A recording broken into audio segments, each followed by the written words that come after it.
کہ تعلقات بھی برقرار رہیں، ان میں خوشگواریت رہے اور بگڑنے نہ پائیں آپس کی دوستی جو ہے، اور یہ مسئلہ بھی جو ہے اس کو احسن طریقے سے حل کر لیا جائے. تو اس حوالے سے کوئی سفارتی سطح پہ کوششیں ہو رہی ہیں تعلقات کو خیر سگالی کے جذبات پہ رکھنے کی؟ دیکھیں اسٹیٹمنٹ میں نے پورا بیک گراؤنڈ ایکسپلین کیا کہ یہاں سے مختلف وفود تواتر کے ساتھ جاتے رہے ہیں پریویس گورنمنٹ میں، اس سے پہلے حکومت میں.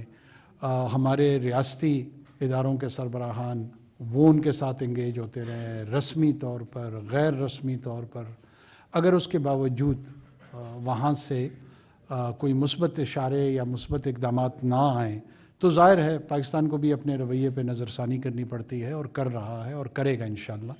مجھے یہ امید ہے کہ اب شاید ہمارے تعلقات پہلے سے زیادہ بہتر ہوں. وہ اس لیے بہتر ہوں گے کہ اس سے پہلے تمام جو پالیسیز یا ایڈوانٹیجز تھی وہ فار گرانٹیڈ لی گئی. اب جو ہے ہم اور افغانس جو ہیں وہ ایک دوسرے کے رویے میں کیا امیدیں ایک دوسرے سے رکھنی چاہیے، کیا ایکسپیکٹیشنز رکھنی چاہیے، اور اس کے نتیجے میں کہاں کہاں ہمارا دائرہ ہے.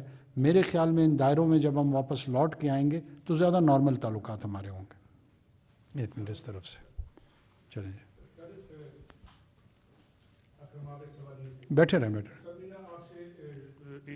اس حوالے سے ایک تو لوگوں کی شکایت آ رہی ہے، اس بارے میں آپ سے بات کرنا چاہوں. دوسرا یہ ہے کہ آپ نے سینٹ اور اسمبلی میں ہمیشہ پارلیمنٹ کے مشترکہ اجلاس میں ایک بات کرتے تھے. آپ کہتے تھے ہم نے ہاؤس ان آرڈر کرنا ہے، اپنے گھر کو درست کرنا ہے تو ہم آگے بڑھ سکتے ہیں. اب لگتا یہ ہے کہ تمام ادارے ایک پیج پر ہیں اور اپنے گھر کو درست اور اپنے ہاؤس ان آرڈر کرنے کی طرف جا رہے ہیں. قوم یہ جاننا چاہتی ہے کہ یہ پالیسی برقرار رہے گی. اور دوسری یہ ہے کہ سر پشتون تنظیموں اور جماعتوں کی جانب سے یہ شکایات آ رہی ہیں کہ افغان مہاجرین کی آڑ میں پختونوں کو اور پشتونوں کو بعض جگہ پہ ہو سکتا ہے اسلام آباد میں بھی سر مظاہرہ ہوا ہے، تو ان شکایات کے ازالے کے لیے بھی کوئی میکانزم ہے؟ دیکھیں میں خود پشتون ہوں، اور کسی بھی پشتون کو جو پاکستانی پشتون ہیں ان کو اس پالیسی کے تحت ٹارگٹ کرنا قطعاً قابل قبول نہیں ہے. یہ کسی صورت میں نہیں برداشت کیا جائے گا. کیبنٹ میں اس پالیسی کی ٹرانسلیشن ہوئی. ہم نے چاروں صوبائی جو آئی جی پیز ہیں اور چیف سیکرٹریز ہیں ان کو اس سلسلے میں پالیسی کی ڈائریکشن دی ہے. یہ پالیسیز ہم نے لوگوں کو ٹارگٹ کرنے کے لیے یا نچلی سطح پہ لوگوں کی جیب بھرنے کا کوئی ذریعہ بنانے کے لیے نہیں کی ہیں. اور یہ میں بہت وضاحت کے ساتھ یہ بات کرنا چاہوں گا کہ اگر کوئی شخص اس طرح کی حرکات میں پایا گیا تو اس کو سیویرلی پینلائز کیا جائے گا اور پنش کیا جائے گا. پشتونوں کا پاکستان کی ریاست میں جو پاکستانی پشتون ہیں ان کا اتنا ہی حق ہے جتنا پنجابیوں کا ہے، جتنا سندھیوں کا ہے، جتنا بلوچوں کا ہے، جتنا گلگتیوں کا ہے. ہم سارے کے سارے ایکول سٹیزنز ہیں اور کسی ایتھنیسٹی کی بنیاد پہ کسی کے خلاف ڈسکرمنیشن برداشت نہیں کی جائے گی، وہ چاہے پشتون ہو یا غیر پشتون ہو. لیکن جو افغان تارک وطن ہیں ان کے اور ان کے بیچ میں ایک واضح ڈفرینسیشن ہے. اس آڑ میں اس پالیسی کی رکاوٹ بھی نہیں ہوگی. ایک سیکنڈ جی، نو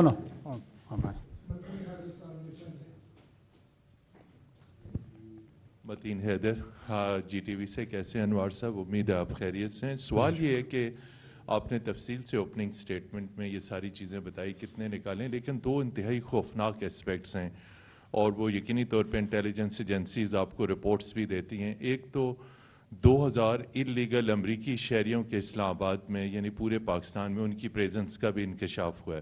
اس کے ساتھ ساتھ جو ہے جو 25,000 افغان سٹیزنز ہیں جن کو ری لوکیٹ کرنا ہے یورپ اور امریکہ میں، وہ ہائیلی ٹرینڈ ہیں، فارمر انٹیلیجنس آپریٹیوز ہیں، فیسیلیٹیٹرز ہیں، اور رپورٹس یہ ہیں کہ پاکستان کی سلامتی کو ان سے بھی خطرہ ہے اس لیے کہ وہ انتہائی مشکوک سرگرمیوں میں.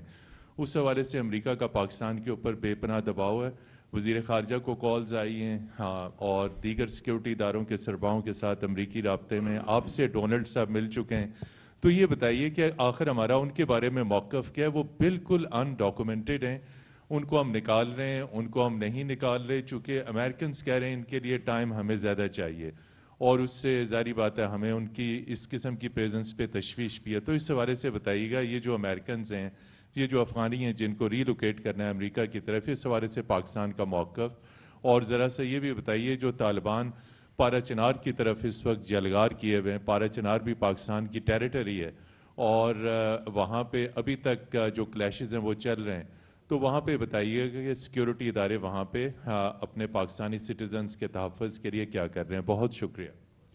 ایک تو جی جو تعداد آپ کو بتائی جا رہی ہے, پاکستان کے اوپر کسی قسم کا کسی کا کوئی دباؤ نہیں ہے. یہ ایک اپنے ذہنوں سے نکال لیں کہ پاکستان پہ امریکہ یا کوئی اور ملک دباؤ ڈال سکتا ہے. کیوں دباؤ ڈالے گا اور کیسے ڈالے گا, کیا کرے گا؟ پاکستان کے خلاف کوئی ملک اعلان جنگ کرنے جا رہا ہے؟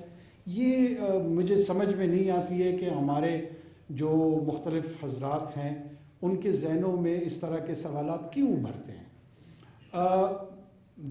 کئی ممالک جیسے ہم مختلف ممالک کے ساتھ درخواست کرتے ہیں, ان کو ریکویسٹ کرتے ہیں, اسی طرح باقی دنیا کی بھی ہمارے پاس ریکویسٹ آتی ہیں.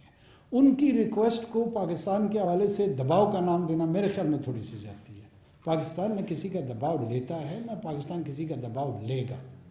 25,000 افراد, 35,000 افراد, 50,000 افراد ہائیلی ٹرینڈ ہے, نان ٹرینڈ ہے, ان میں سے کوئی نان ڈاکیومنٹڈ نہیں ہے. یہ وہ لوگ ہیں جو کہ طالبان کے ٹیک اوور کے بعد افغانستان چھوڑ کر آ گئے, اور بہت زیادہ امکانات اس بات کے ہیں کہ اگر ان کو واپس بھیجا جائے گا تو ان کی جانوں کو خطرہ ہے.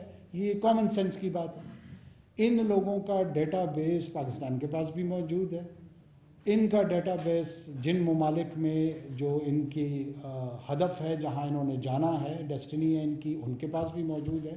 یہ ساری ہمارے ساتھ شیئر ہوتی ہیں, اور پاکستان مختلف مغربی ممالک کے ساتھ اس میں معاونت میں ہے. جو لوگ جن کے ساتھ انہوں نے کام کیا ہے وہ اپنے ممالک میں لے جا کر وہاں پر ان کو سیٹل کرنا چاہتے ہیں, تو اس میں پاکستان کا کیا اعتراض ہے اور کیوں اعتراض بنے گا, اور یہ وہاں پہ جا کے کس طرح پاکستان کی سلامتی کے لیے خطرہ بنیں گے. مجھے مطلب یہ بات کے کسی پہلو کا سمجھ میں نہیں آتا.